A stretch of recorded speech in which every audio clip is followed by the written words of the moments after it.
Welcome to Three, a show about Federer, Nadal, and Djokovic. I'm Gil Gross, host of Monday Match Analysis, with outstanding tennis journalist Joel Drucker and Amy Lundy. And Rafael Nadal is the main topic of discussion on this episode of Three. He exited in the semifinals of Paris after having a week where he struggled throughout, and Zverev was finally the one to overtake the Spaniard. Joel, what did you make of that result? And by the way, actually, before, let me just preview. We want to talk about Nadal's stylistic ancestor, as Joel would put it, for sure, because I've heard you say that a couple times. Guillermo Vilas in a new documentary out on Netflix. So we'll get to that later in the show. Joel, what'd you make of the Paris result? Well, Zverev played really well, played an excellent match. You know, it's interesting. Zverev is being coached by David Ferrer. And so David Ferrer probably looks at Zverev and says, okay, if I could just get this guy to play some smart, composed tennis, and he's got a big serve. He's got a shot that Ferrer didn't have. So that's kind of a knockout punch that really put him in position to win a great many points or take charge of a lot of points against Nadal. So that kind of turned the tables in that match. And at the same time, though, Nadal struggled all week. I mean, he had several three-setters and didn't quite seem on his game. And I wondered, the court seemed a little slow and sticky. And so, not that Nadal needs a fast court, but a slow indoor is its own kind of conundrum. I just think that indoor tennis is so different than outdoor tennis. And during the pandemic, I used to be an exclusively almost indoor player because I just don't like the hot sun and the, cancer risk and all that.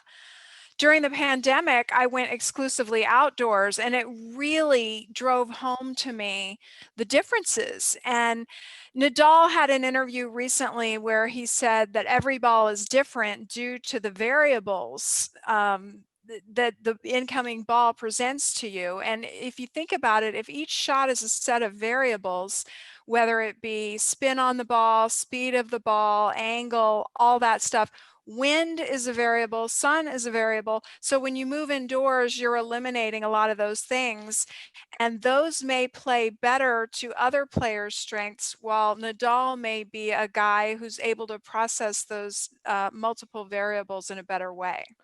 But remember, spot on. Yeah. Nadal bageled someone a couple weeks ago indoors. True. I mean, Right? he can do anything. He's a magician. But it just, in his post-match interview after the Zverev match, Nadal said that Zverev was dropping bombs and he was having to adjust his return position. And, that's not usually, Rafa has that stuff down cold. So I do think that indoor play favors other players a little bit more. But ask me if Rafa can win indoors. Yeah, if he put his mind to it. Yeah, of course he can. Well, But that's what I found so fascinating. I'm sorry, Gil, what were you saying?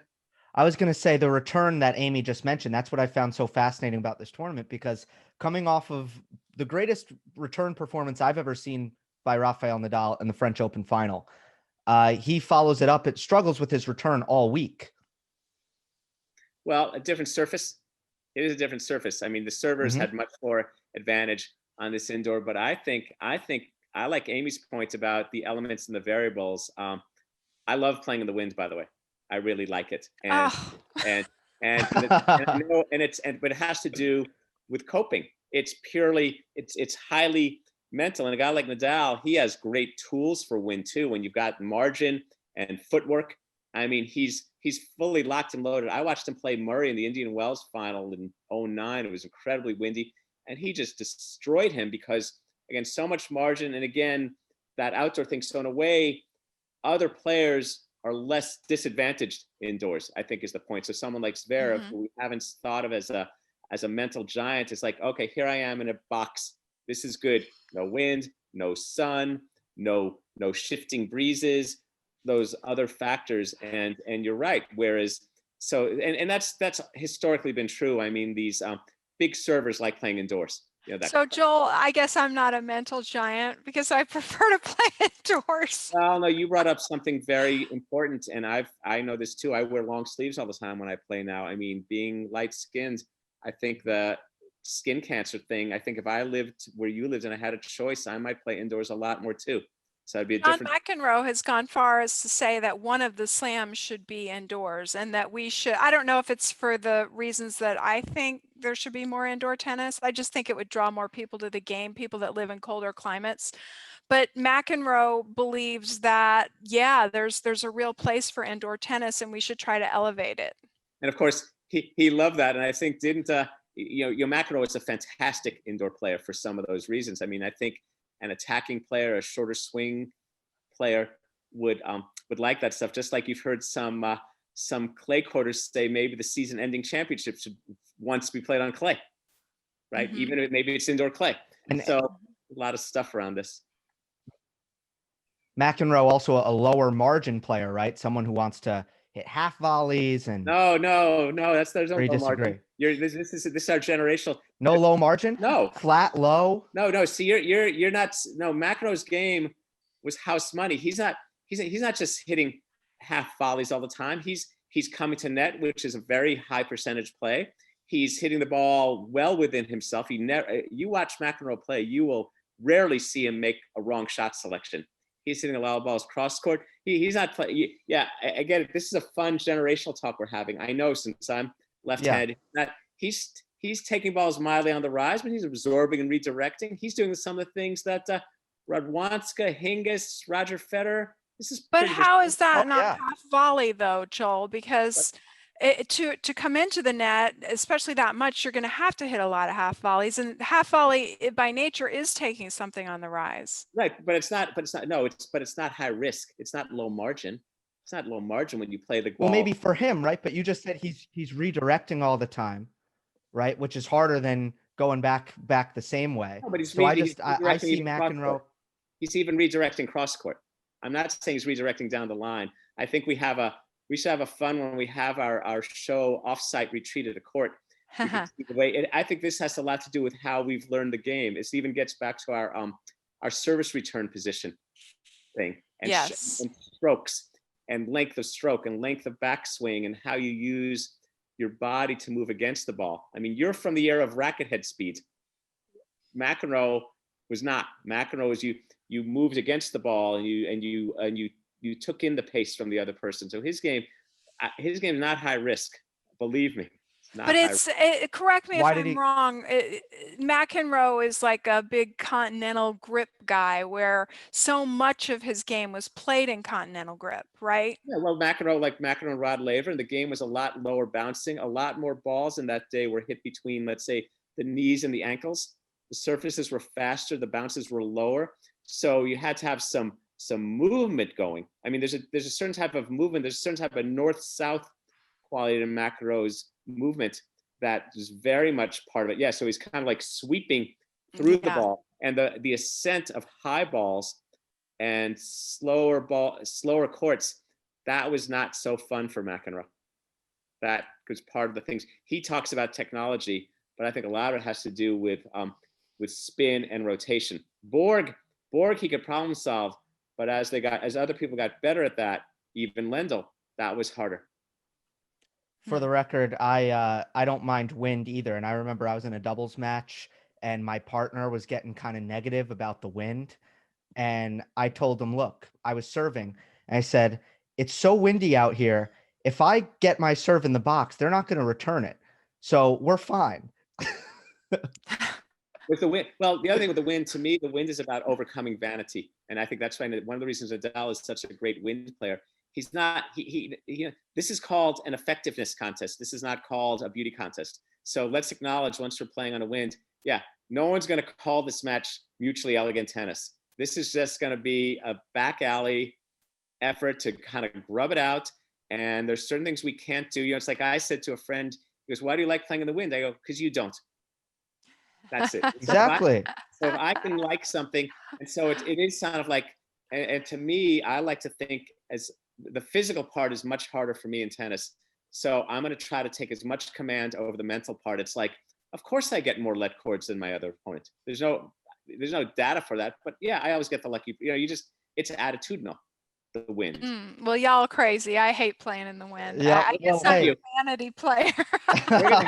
Well, wait. Well, haven't we figured out this is a little bit of the theme of the show? I mean, Amy, aren't you a little more of a Roger? by temperament. You like Roger, you're stylish, you have your one-handed backhand, right? Yeah, I guess. I don't know. The one, we've talked about this before, but the one person I wish I had more of was Nadal. And when I'm in a match or in competition, my mind is frequently going to Nadal. What would he do in this situation? So What do That's you so tell you? funny. What's the answer? to focus, and every point, every point is a fight for focus. I think he said that. Oh, that's a great quote. I never heard Yep. that quote. I love that. That's so well. Then if it's a fight for focus, then you can control it because that's within us. That's attitude and that's our own focus. That's not. Mhm. That's not. Knowing it. My opponent is doing plenty of things to disrupt how I hit the ball, but they're not necessarily disrupting my attention span, how I pay attention to the ball. So But he that's really puts his interesting. head down. He never pays any attention to external factors. He puts his head down and tries his best. Right? Yeah. That's the mindset. My coach Chris Lewitt, who wrote the book The Secrets of Spanish Tennis, actually had an acronym for exactly what you're saying, Amy. WWRD. And he would literally tell us that WWRD, what would Rafa do? Oh Yeah, he yeah, would yell. love it. I Yeah. do. Yes, Yeah. love it. I think Yeah. that He would book, say WWRD. I'm gonna get that. I'm gonna get that book. I mean, or maybe I even have it somewhere. But it's definitely some aspects to it. I don't know. We've talked about the suffering, but as far as the focus stuff goes and the attitude, that's pretty good stuff about how to compete. Mm-hmm. Well, how about Guillermo Vilas, not from Spain, from Argentina, but someone who you really see a lot of Vilas in Nadal, Joel. Well, Vilas, if you watch him, he is the stylistic ancestor to Nadal. He left-handed, clay quarter, topspin. Rod Laver had a continental grip kind of topspin, but Vilas brought in a more Eastern, migrating towards Western topspin on both sides, big clay quarter. He and Borg really brought in topspin into the game in a major way in the 70s, in a way it hadn't been before, with high margin and also kind of a certain type of a physicality. I think of him as kind of it's like a conquistador thing. You watch Vilas and then you go Vilas and you go Thomas Muster and you go Nadal. It's like, I am here. You're the one who's going to suffer. I will just inflict pain on you and I will hit lacerating topspin. And Vilas was a incredibly hard worker when he started working with Ion Tiriac. After Vilas had worked hard before, but Tiriac kind of said to him, okay, you like your poetry and your music. All right, enough of that. This is what we saw in this documentary. You want to be a great player, you're going to work like a dog. And Vilas, I watched him play a lot in the 70s, and I remember seeing him practice, and lots of the players I've gotten to know tell me about that. He's an incredible workhorse, like Nadal that way. Yes, the work ethic, the never give up. And from a data perspective, because of my interest in data, I was drawn to the documentary because of the controversy over him being robbed of being number one for a while. And we won't get into that on this show because obviously it's a show about Nadal, Djokovic, and Federer. But I do see, Joel, what you're talking about, and the footage in the documentary was fabulous. I recommend it to anyone. And just the work ethic and the never give up and the focus that we're talking about, the tunnel vision, you immediately see the similarities. Yeah, and the focus, and the topspin and the rotation. I mean, the rackets and the strings were different then, so you couldn't generate as much rotation. But he was generating plenty, and you see some of these great matches. He set a number of clay court records that Nadal ended up breaking, and Vilas, Guillermo Cario was named after Guillermo Vilas. He was inspired by him, and Vilas, one of kind of from the tennis rock star era of also of the 70s. You had Borg, Connors, and McEnroe, and then you also had Vitas Gerulaitis and Guillermo Vilas were among the others kind of in the band. And you see in the documentary, you see where the game was going then with colorful clothes, and he had the long hair, and he had quite a lot of charisma in his time. What, Gil, you're younger than us, and again, I bring this up frequently, but tell us what you made of seeing Vilas in that time. Well, I was looking for the Nadal comparison there, and obviously you have the obvious one, which is the leftiness. And Joel, you are also in the club, right? but a certain physical intensity, a certain physical domination that Vilas looked to impose, and also the way he trained, like a machine, just embracing drilling, which is something that not all tennis players do. I think at all levels, not all tennis players embrace drilling, and Nadal and Vilas both do that, just to get to a level of kind of machine-like play. What I was kind of curious about is the comparison of Vilas and Borg, who are great rivals, because you hear some of the same things about both of them: the topspin, the ability to move extremely well, last very long in rallies, to have that distinct advantage on clay. How are they distinct from each other, Joel? Borg and That's a Vilas. great question. I'll tell you a few things. First of all, one thing that's neat, and this has the player development angle, is that they come from countries that had some tennis tradition. There were some very excellent players from Sweden and ones from Argentina, but this wasn't player development top down. This supports my ongoing theory. Innovation and greatness comes from the periphery. It's the same way it comes from someone like Richard Williams in Compton, Gloria Connors in East St. Louis. Now you've got some guy in Argentina. He's not following. There isn't a conventional program that says this is how you're supposed to play tennis.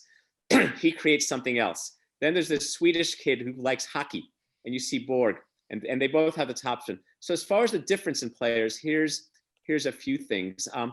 Borg had a little more of a live body. Borg had a body a little more like a Roger Federer, faster, a little more nimble, a little more flexible, better serve, and he had some incredible pulse. I mean, I've heard some incredible things about Borg having a pulse higher than 35, and he could be on the bike as long as a marathon. I think there's some incredible genetic things, and I think when Borg played Vilas, every player has a shot tolerance. We have a shot number in our heads, 3, 4, 40, 50. And Vilas might have been 60, but Borg might have been 70. And I think the way it works in tennis, if two people play close enough to one another, Jack Kramer told me this years ago, if we play similarly styles and you're 10% better than me, you'll beat me 85% of the time. It's like running a sprint. You run it in 10-2, I run it in 10-4. You just because I can't put someone in off the bench. I can't make a trade. I'm kind of at the limits of my skill set. And one of the things I knew from Vilas, from watching him play a lot, and even his temperamental, his creative side, he liked being a shot maker. Every lefty, including Nadal, has this thing. He didn't want to just hunker down. He liked hitting running, passing shots and topspin lobs. And there's Borg, who's just like there, consistent, staying back, hunkering. In some ways, Borg a little even more like Novak than like Rafa. That way, like Novak with more topspin. It's just like cross court, run. And Vilas, go watch the first point of the 1978 French Open final. I think it's 50 shots. And Vilas, wow. Vilas wasn't that great a volleyer, so he's not going to attack Borg. So an ex-pro said to me, he said, why didn't Vilas once say, start a match off with Borg, knowing that Vilas was so fit, and decide, okay, I'm going to just hit every ball down the middle on this rally. I'm going to resist any shot making, and this match will end on cramps. If the first rally lasts 200 shots, so be it. If the second, we're just, here we are. But Vilas, he didn't do that. I just think Borg was faster. Borg was a little more physically nimble, better serve too, which on clay might be negligible, but it doesn't hurt.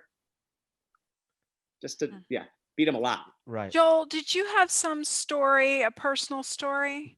Thank you. Yes. Yes, please. I got to know Vilas at the John Newcomb Fantasy Camp. Well, I knew him. I spent some time with him at some of these Connors Tour events in the 90s. Very charming, really fun, friendly, funny, just like the life of the party, really fun guy and creative, all that work ethic when he's off the court. He's just really fun. So at the John Newcomb Fantasy Camp, Vilas comes there one year, and he's a captain, and everybody loves him. And then we have some afternoon time we can all hang out. And he sees me, goes, "Oh, lefty, let's hit." Sure. So we're hitting for 20, 30 minutes. And there's the lefty is kind of distinct for both lefties, forehand to forehand, backhand to backhand. And of course, I'm sure he's probably playing a degree of customer tennis. I mean, he's probably ramping it up or down, but we're rallying, is let's play some points. So we start playing some points. And on one of them, it's a short ball to my forehand. And there's an interesting visual thing, and I can remember this shot to this day.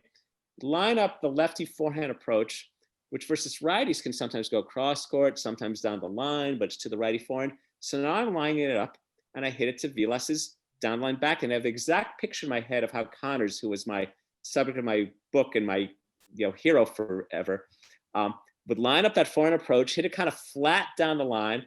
I hit it flat down the line to Vilas, his backhand, and he runs over there. He turns his shoulders, and by the way, if you ever play a lefty, keep in mind they like to hit backhand passing shots cross court. They see it a little sooner, and that angle, like watch Denis Shapovalov. They just love that cross court. They just give it a whip.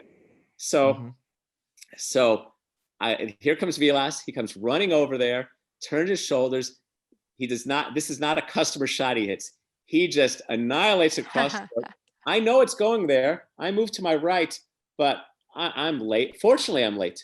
I'm about 3 inches from it. If I'd been early, I'd have been wearing it. It would have been a tattoo. So it flies past me. It flies past me, and people are watching, and everybody kind of has a laugh. It's like, whoa, look at this. He just torched me. And Vilas yells at me, I did it to Connors. I'll do it to you. Oh, that's a good one. And he's so gracious and so friendly. I mean, he's such I think what makes the documentary so good is what a human he is, and how multifaceted the documentary shows off his diaries and his music and his poetry. Just a fascinating person. And again, we don't know a lot about the inner life of Nadal, but in both of them, there's a certain kind of the work ethic, but a certain generosity of soul. Like I've always been impressed by the kind of, there's a kindness to Nadal when he's Absolutely. not. Oh yeah. And it's the kind of thing that you can't fake. Correct. Yeah, good point.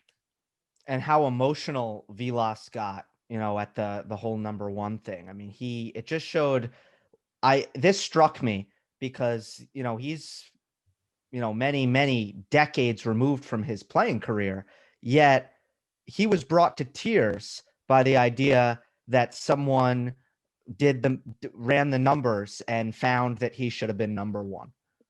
Right. That much later. And you know what? We can talk about this another time because, again, this is the big three. But I really think the ATP should make this right. Well, I want to see the data. Talk about this now.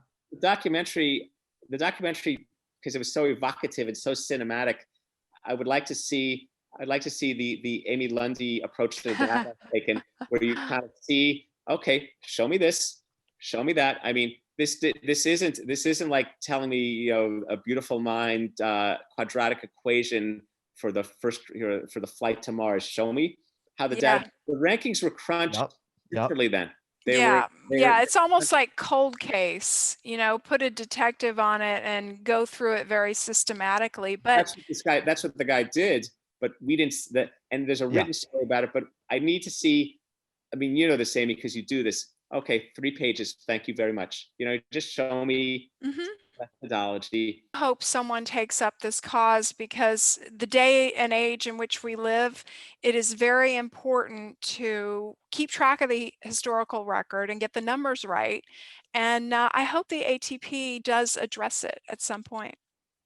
Yeah, I agree with you, Amy, and I agree with Joel as well. And that was the one part of the documentary that wasn't really there, was like okay, these are the results. This is what happened. I'm going to show you graphically. And I definitely would have liked that. But nonetheless, a really good doc. I recommend it. It's called Settling the Score, Guillermo Vilas, available on Netflix.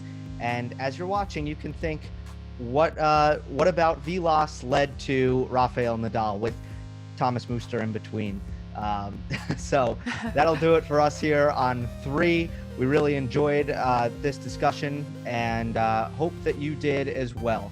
Leave a like on the video, a comment on YouTube. Don't forget to subscribe. We are available on all podcast platforms, and we greatly appreciate it if you leave a rating and review on Apple Podcasts. And we will see you next time on the next episode of 3.